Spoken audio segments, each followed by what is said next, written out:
Bonjour tout le monde, bienvenue à ce premier webinaire d'une série de 4 donc durant la semaine. Pour tous les gens qui étaient là à l'automne, je suis désolée de ce que je vais répéter dans les prochaines minutes, mais je vais essayer de dire des choses un peu différentes de cet automne. Donc, nous sommes ravis de vous inviter en fait à cette série de webinaires. C'est donc une recherche sur la question de l'itinérance et de la pandémie de la Covid. Et en fait, l'idée derrière cette recherche-là, c'était donc d'essayer de comprendre les transformations qui avaient lieu tant au niveau des organismes, des pratiques, mais aussi de l'expérience des personnes en situation d'itinérance. Et donc, pour aller surfer avec le vocabulaire de la vague, on avait pensé cette recherche dans une méthodologie de 3 phases, 3 vagues. Donc, on a fait une première vague pendant l'été et début de l'automne sur la première vague de la pandémie, donc le printemps de l'année dernière. Et on avait l'idée, et donc on a rencontré 70 à peu près répondants à cette époque-là en itinérance, donc des intervenants, des gestionnaires, tant milieu communautaire qu'en milieu institutionnel. On a fait aussi un sondage auprès des intervenants et des gestionnaires dont on vous présentera les résultats ce mercredi. Donc, c'était beaucoup savoir dans la première et dans la deuxième vague, les enjeux de pratique clinique, mais aussi de protection, de matériel, de transformation des organismes et des programmes. Et on avait souhaité rencontrer les principales concernées, donc des personnes en situation d'itinérance. Ça n'a pas été facile du tout parce qu'évidemment, on ne pouvait pas faire des rencontres par Zoom, ou en tous les cas, ça allait être compliqué. Donc, il a fallu qu'on attende longtemps d'avoir l'avis de l'université nous autorisant à faire des entrevues en présentiel. Finalement, on a réussi à obtenir le go entre les fenêtres de zone rouge, de consignes sanitaires, etc.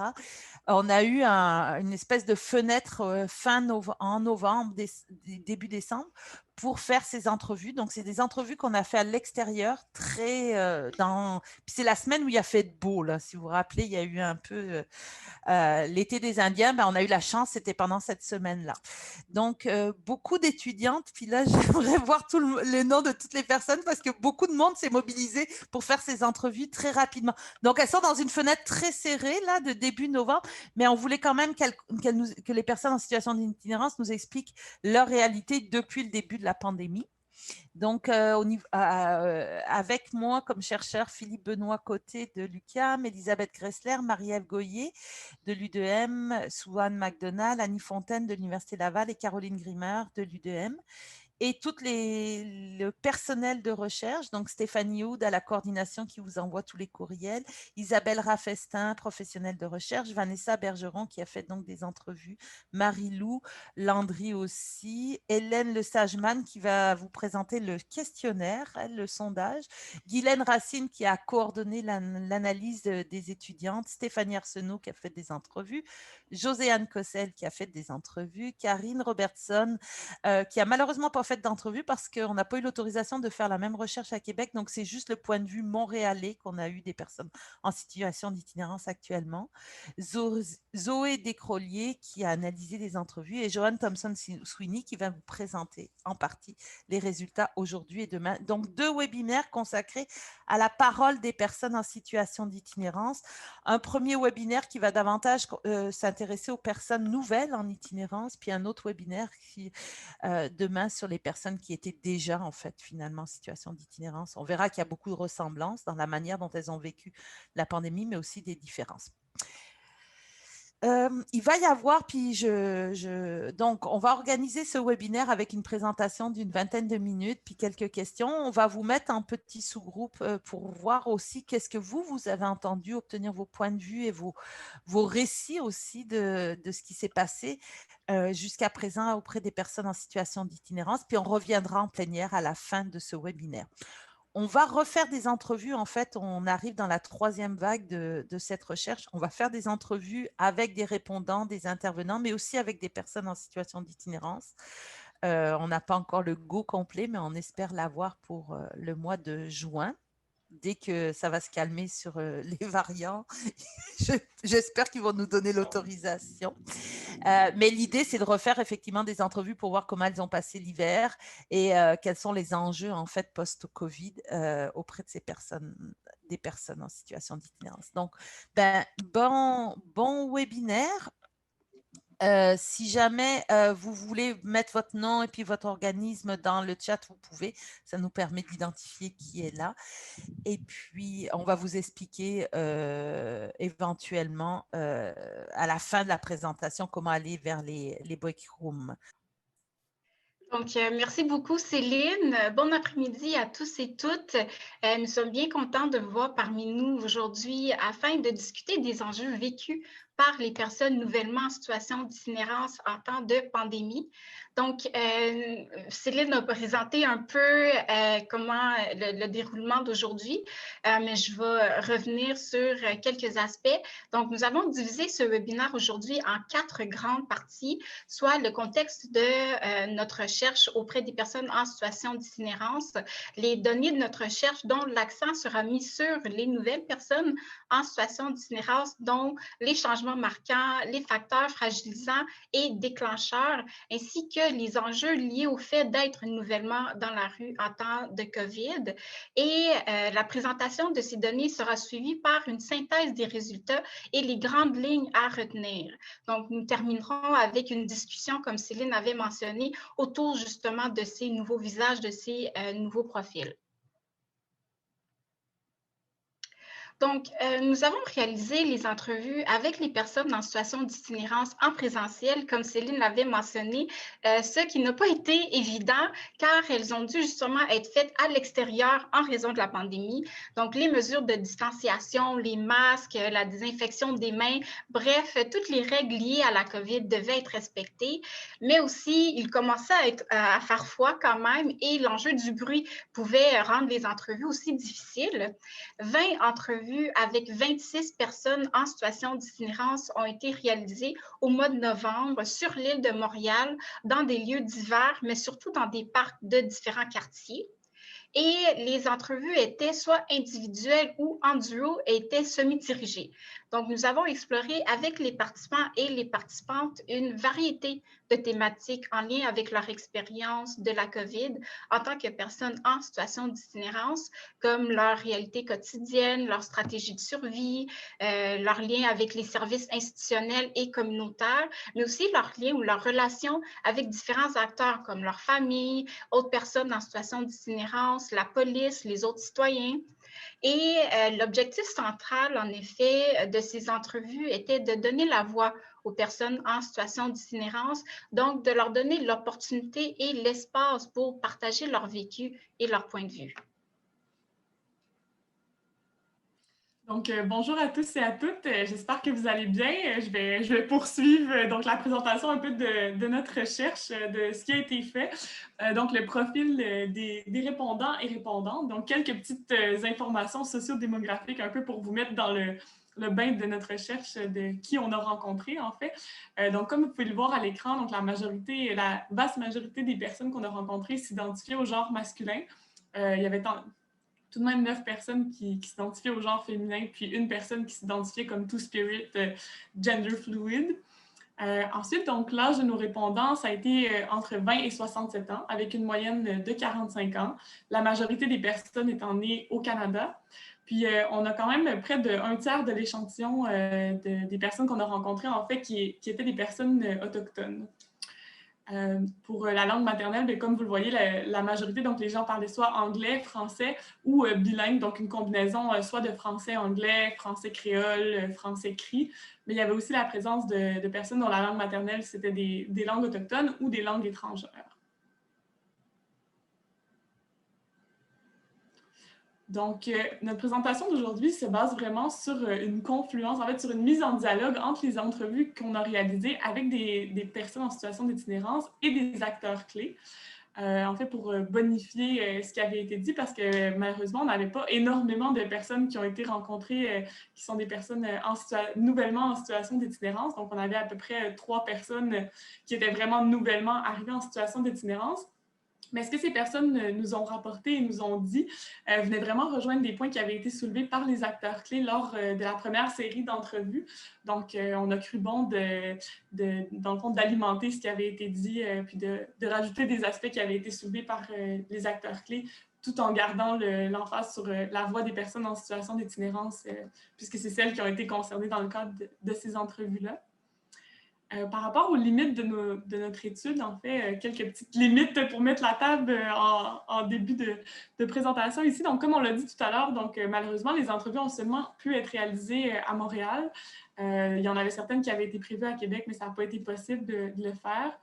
Donc, le contexte des entrevues aussi a pu nuire un peu aux résultats qu'on a recueillis ou a peut-être pas permis d'aller autant en profondeur qu'on aurait voulu. Là, donc, comme Joanne le disait tout à l'heure, notamment le froid, le vent, certains lieux bruyants et achalandés, le fait qu'on ait eu à respecter certaines mesures sanitaires aussi, donc être loin de la personne, demander à la personne de se désinfecter les mains, de porter le masque tout le temps. Donc, c'est plein de petites barrières qui viennent se mettre dans nos entrevues. Donc, ça a pu nuire un peu à la cueillette de données, mais les personnes ont toutefois été très généreuses dans toutes les entrevues. Là, on a vraiment été chanceuses, puis on a pu recueillir en fait beaucoup d'informations grâce à ces personnes-là. C'est aussi important de souligner que nos entrevues, en fait, ça reflète une vision partielle. Évidemment que dans le 40 minutes ou 1 heure qu'on a passé avec certaines personnes, parfois moins, ça ne permet pas de rendre compte de leur complexité globale puis de leur vécu complet, mais quand même, il y a des éléments intéressants qui reviennent, même si on ne peut pas avoir une vision sur tout ce que les personnes ont pu vivre au cours de cette période-là. Puis finalement, il y a un enjeu aussi de représentativité. On a fait un effort pour s'assurer de rencontrer une variété de personnes, puis d'avoir un échantillon de personnes en fait le plus varié et représentatif possible des personnes en situation d'itinérance. Mais c'est certain qu'on aurait pu, par exemple, avoir plus de jeunes, plus de personnes LGBTQIA2+, et tout, mais on avait quand même une belle variété malgré tout.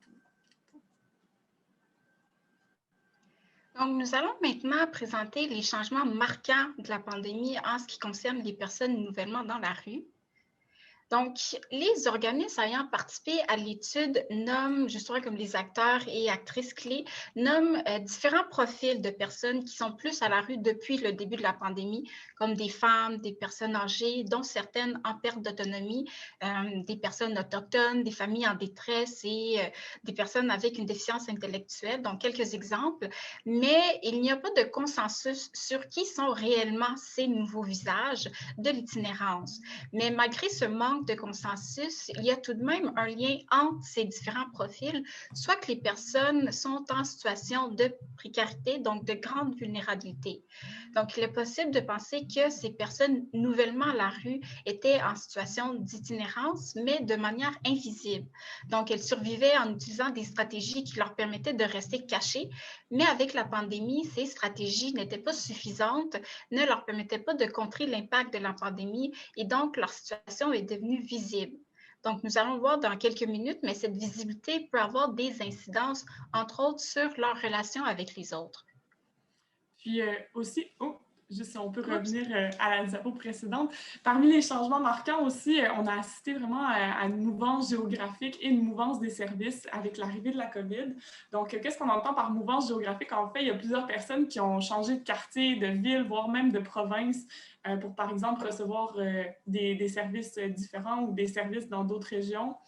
Puis cette mouvance géographique-là, elle a parfois créé des altercations aussi entre les personnes en situation d'itinérance en raison d'une culture différente, des habitudes de vie différentes.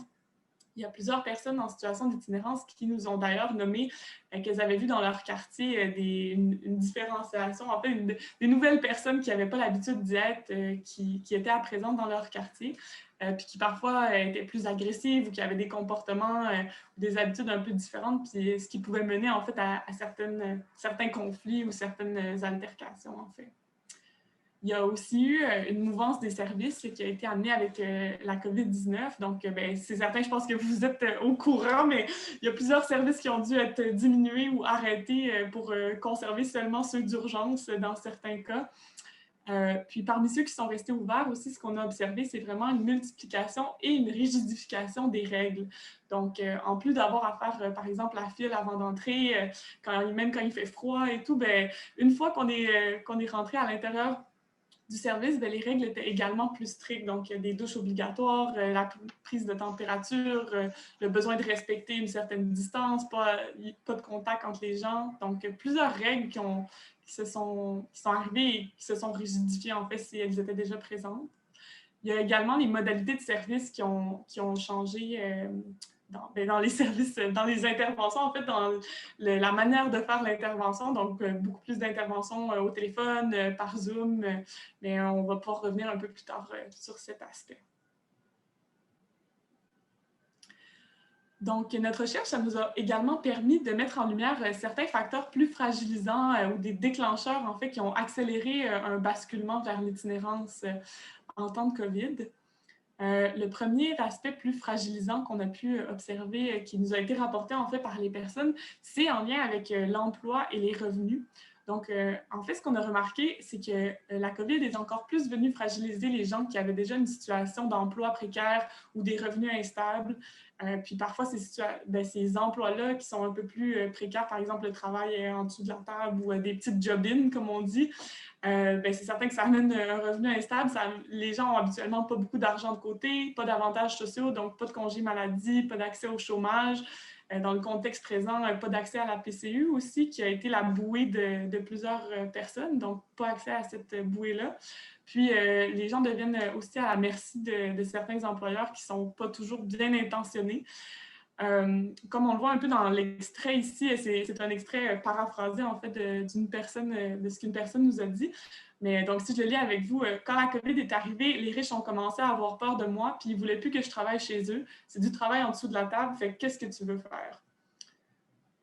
Donc, cette situation-là vient vraiment nous illustrer en fait le fait que la personne soit dans un emploi précaire puis qu'elle devienne un peu à la merci des employeurs. Donc, si l'employeur, par exemple, le ménage privé dans lequel la personne travaillait décide qu'elle a peur de la personne puis elle ne veut plus qu'elle vienne travailler, bien là, cette personne-là, ça entraîne complètement une réaction en chaîne. Donc, la personne perd son emploi, c'est difficile de trouver un nouvel emploi en contexte de COVID, donc perte de revenus, perte d'accès à son logement. C'est pas de sécurité, c'est pas de filet, donc pas possibilité d'avoir accès à la PCU, pas d'argent de côté nécessairement. Puis combiné avec un faible réseau social ou d'autres enjeux qui peuvent être déjà présents, c'est certain que la personne est progressivement poussée vers la rue, en fait. Donc, la précarité en lien avec le logement est un facteur fragilisant clé, mais aussi la perte de logement qui est un facteur déclencheur à l'itinérance. Donc, les personnes qui ont perdu leur emploi et ne pouvaient plus payer leur loyer se sont vues perdre leur logement dans un contexte où il y avait justement un manque important de logements abordables et donc elles ne pouvaient pas s'en trouver un autre. Et des personnes qui vivaient en colocation, par exemple, se sont vues devoir quitter en raison d'un enjeu de surpopulation qui, en temps de pandémie, soulevait entre autres des risques de contamination et des problèmes d'hygiène. Et certaines personnes ont été expulsées justement de cette situation de colocation, justement pour des raisons de crainte de contamination ou un manque d'espace ou parce qu'elles ne pouvaient plus payer le loyer. Et pour d'autres, c'était plutôt les conflits familiaux ou des conflits entre colocataires ou la violence conjugale qui les ont menés à la rue. Et ici, à l'écran, vous pouvez voir un extrait, encore une fois, comme un amalgame, une paraphrase de ce que certaines personnes nous ont partagé. Donc, une amie a accepté de me loger, mais elle a aussi accepté d'autres gens. On est 5 ou 6 dans son 2,5. On est un peu partout dans l'appartement, mais il va falloir que je trouve un autre endroit parce qu'il y en a un qui est mort dans la toilette d'une surdose. Donc, cette citation illustre en fait justement la précarité de la situation, mais il y a aussi la sous-population qui est présente, mais il y a aussi justement la dangerosité de la situation, justement. Et pour certaines personnes, la pandémie a effrité leurs relations sociales déjà fragiles. Donc, certaines se sont vues exclues de leur cercle par peur qu'elles les contaminent et certaines se sont auto-exclues en raison, entre autres, justement, de leur crainte de contaminer leurs proches. Donc, c'est l'extrait qu'on peut voir justement à l'écran qui illustre cette crainte vécue par certaines personnes et qui vont justement arrêter de voir leur famille pour les protéger.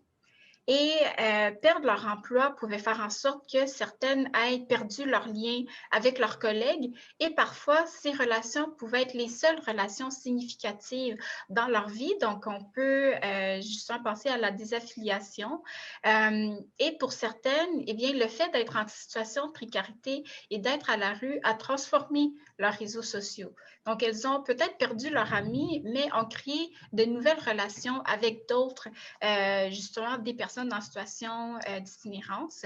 Donc, par rapport à ces éléments-là, en fait, nous vous recommandons la lecture des travaux des auteurs de Robert Castel et de Lucie Gélinou qui ont travaillé sur les facteurs fragilisants comme l'emploi, le revenu et le réseau en dehors de la pandémie comme étant des éléments qui peuvent conduire à l'itinérance. Donc, nos entrevues avec autant les acteurs et les actrices que les personnes en situation d'itinérance viennent confirmer en effet ce que Castel et Gélinou soulèvent. Donc, je ne sais pas s'il y a quelqu'un qui écrit dans le chat qui pourrait écrire Robert Castel et Lucie Gélinou pour que vous puissiez les retrouver. Maintenant, on va passer à un troisième bloc, en fait, où on fait davantage référence à ce que ça implique d'être nouvellement en situation d'itinérance en temps de COVID, puis de la complexité que cela représente. Donc, on a plusieurs enjeux à vous présenter. Donc, le premier enjeu, c'est un enjeu identitaire, en fait. Être nouvellement en situation d'itinérance en temps de COVID, ça amène des enjeux par rapport à soi aussi. Oui, désolée, j'ai regardé le chat. C'est ça, c'est certain qu'en temps normal, il y en aurait eu également des enjeux identitaires là, parce que c'est un processus en soi de progressivement de se retrouver dans la rue puis de s'identifier tranquillement aux autres personnes en situation d'itinérance aussi. Mais avec la COVID, ça devient encore plus présent parce qu'il y a davantage de rejet social, notamment qui est accentué. Les citoyens ont davantage peur des personnes en situation d'itinérance et s'en éloignent et les font sentir laides, sales, porteuses du virus. Il y a même des personnes qui nous ont dit qu'ils avaient été insultées ou repoussées du revers de la main ou qui se font chasser par peur de contamination, en fait. Donc, pour une personne qui est nouvellement en situation d'itinérance, c'est tout un choc, ce basculement du regard de l'autre en temps de COVID. Donc, c'est un rejet qui est encore plus grand qu'il le serait à l'habitude. Puis, il y a aussi le rapport avec les policiers et le regard que la police, en fait, porte aux personnes en situation d'itinérance. Donc, il y a un changement de regard qui se produit, puis qui peut donner tout un choc aussi à ces nouvelles personnes-là.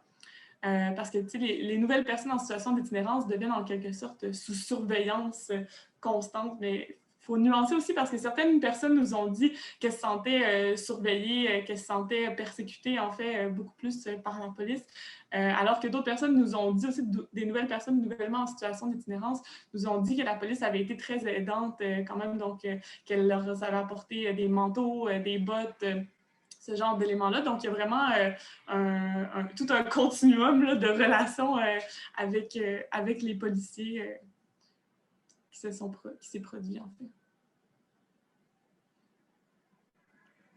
Donc, les personnes nouvellement dans la rue vivent une multitude d'enjeux, donc exacerbés par la pandémie. Elles sont confrontées à une nouvelle réalité qui demande des connaissances et des compétences qu'elles n'ont pas. Elles étaient peut-être en situation de précarité avant la pandémie, mais elles avaient acquis certaines stratégies justement pour maintenir leur situation afin qu'elles ne tombent pas dans la rue.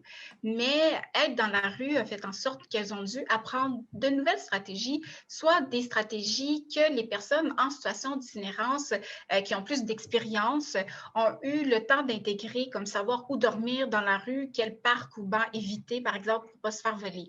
Donc, une participante avait partagé qu'elle s'est endormie au mauvais endroit sa première nuit à l'extérieur et que tous ses biens ont été volés.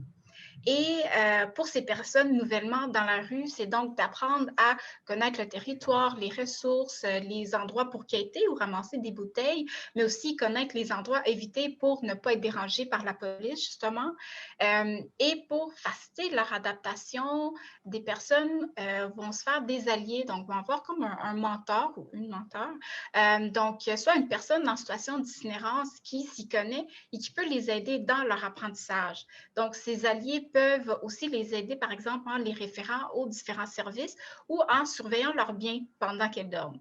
Donc, il y a aussi que, puisque les restaurants et les cafés et autres endroits pour utiliser la salle de bain et se laver les mains étaient fermés, eh bien, ces personnes devaient trouver d'autres endroits ou façons pour répondre à leurs besoins de base, comme avoir une entente avec un propriétaire d'un terrain privé pour faire ses besoins.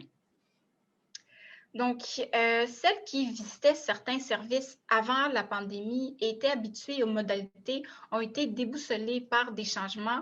Marie-Lou en avait mentionné justement, oui, que des services ont été fermés ou qui ont été dispensés au téléphone ou virtuellement.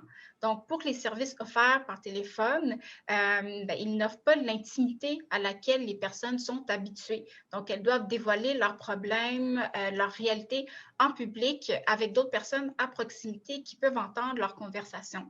Donc, nous assistons alors à des enjeux d'intimité, de confidentialité, mais aussi de dignité. Donc, devoir dévoiler sa vie privée a un impact important sur la dignité des personnes, donc justement sur leur identité et leur sentiment d'appartenance à la société.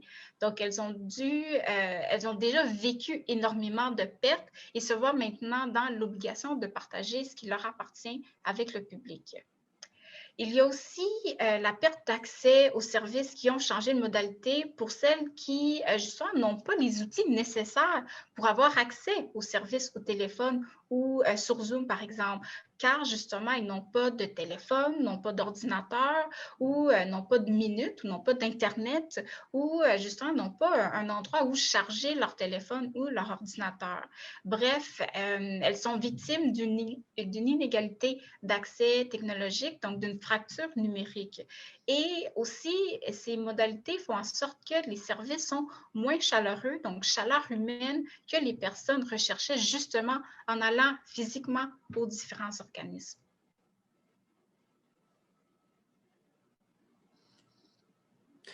Puis, évidemment, mais il y a un enjeu aussi qui a été beaucoup soulevé par les nouvelles personnes en situation d'itinérance et les personnes en situation d'itinérance qui y sont depuis plus longtemps. En fait, c'est tout ce qui est l'enjeu lié à la gestion du vide, donc le temps en trop. Donc, on nous a dit que la COVID, justement, leur donnait beaucoup trop de temps pour penser entre autres aux difficultés qui ont été vécues dans le passé, dans le présent. Repenser à des traumas, à des expériences de vie qui ont été difficiles. Donc, le fait de ne pas avoir de loisirs, un manque de liberté, ça fait vraiment que les personnes s'ennuient puis vont chercher d'autres exutoires, en fait, vont chercher d'autres façons de passer le temps parce que c'est trop lourd à porter tout ce temps vide-là, en fait. Donc, il y a certaines personnes qui vont, par exemple, errer, il y en a d'autres qui vont se retrouver avec d'autres amis pour jaser. Il y en a quelques-unes qui nous ont rapporté qu'elles consommaient davantage, que ce soit de l'alcool ou des drogues, comme c'est le cas pour monsieur et madame tout le monde aussi. Là. Il y en a que ça a été la stratégie qui a été préconisée également. C'est important de souligner aussi qu'il y a des personnes qui ont diminué leur consommation, notamment en lien avec, parce qu'il y avait moins de ressources financières, par exemple, ou de disponibilité. Puis aussi, c'est ça, il y en a certains aussi qui ont opté pour des jeux en ligne où il y a diverses stratégies qui ont été mobilisées pour essayer de passer le temps puis penser à autre chose parce que ça devient trop lourd de penser à la COVID de 24 heures sur 24, 7 jours par semaine quand on n'a nulle part où aller puis qu'on est obligé un peu d'errer dans l'espace public. Donc, nous avons présenté quelques éléments centraux qui caractérisent la nouvelle réalité des personnes nouvellement en situation d'itinérance en raison de la COVID, mais les différentes façons dont la COVID a impacté la vie des personnes en situation d'itinérance sont multiples et surtout complexes. Et à la lumière des données recueillies des entrevues avec justement les personnes en situation d'itinérance, nous avons créé un schéma que vous pouvez voir à l'écran qui est toujours en construction construction qui illustre cette complexité ainsi que la quantité d'éléments qui sont interreliés et qui représentent les liens entre les personnes en situation d'itinérance et la COVID. Donc, l'idée de vous montrer ce schéma n'est pas de l'explorer avec vous. On pourrait passer des heures à expliquer justement les différents éléments du schéma. Donc, on n'est pas là pour ça. Mais vraiment, l'idée est de vous montrer à quel point différentes facettes de la vie des personnes en situation d'itinérance, comme leur stratégie, adaptation de résilience, leurs pertes, leurs forces et leurs ressources, ont été influencées par la pandémie. Donc, quelques secondes pour regarder le schéma avant de passer à Marie-Lou. Qui est pas mal complexe. Donc, si on fait une petite synthèse des points saillants avant de passer plus au moment de discussion. Donc, je pense à la lumière des points qui viennent d'être abordés et discutés dans le webinaire, ben, on remarque vraiment que les sphères de vie sont étroitement enchevêtrées, en fait, sont vraiment interreliées les unes aux autres. Puis avec une situation comme la COVID qui vient vraiment exacerber la précarité qui est déjà présente sur différents plans chez les personnes vulnérables, bien, on assiste vraiment à un effet spirale ou un effet domino, si vous préférez, où la COVID devient comme la piche-note, en fait, ou l'accélérateur qui fait tomber une première sphère de vie, qui en fait tomber une autre, qui en fait tomber une autre. Évidemment, ben, c'est pas le premier domino n'est pas le même pour tout le monde. Chaque vécu étant différent. Parfois, c'est l'emploi, parfois, c'est les rapports sociaux, la perte du logement. Donc, c'est vraiment variable, mais ce domino-là entraîne souvent une chaîne qui a des effets beaucoup plus grands, en fait. Donc, c'est ça, une fois qu'on est en situation d'itinérance aussi, bien, que les personnes deviennent en situation d'itinérance, elles sont confrontées à beaucoup d'enjeux et d'obstacles supplémentaires qui sont ajoutés par la COVID, qui s'ajoutent aux enjeux qui sont déjà présents en temps habituel, là, comme ben, l'impossibilité d'utiliser des salles de bain publiques, comme Joanne le disait, ou la perte des loisirs, le rejet social qui est encore plus grand qu'à l'habitude. Puis ces défis-là requièrent une énergie qui est incroyable de la part de ces personnes-là qui ont déjà vécu pas mal d'épreuves habituellement, puis de difficultés et de pertes. Donc, je pense que le mot à retenir, ce serait de la bienveillance à leur égard et particulièrement de mise, je pense particulièrement toujours, mais particulièrement en ces temps où les obstacles sont encore plus nombreux pour les personnes qui se retrouvent à la rue. Donc, la richesse de nos remis-d'air jusqu'à maintenant se trouve dans la discussion avec et entre vous, les participants et les participantes du webinaire. Donc, nous aimerions vous entendre, en fait, par rapport au sujet d'aujourd'hui, donc les personnes nouvellement en situation d'itinérance. Mais la question se pose, donc, est-ce que les nouveaux visages sont vraiment de nouvelles personnes en situation d'itinérance? Donc, première question qu'on vous lance et qu'on aimerait discuter avec vous. Et aussi, selon votre expérience, quels facteurs perturbateurs ou fragilisants liés à la pandémie vous semblent avoir plus de poids que d'autres?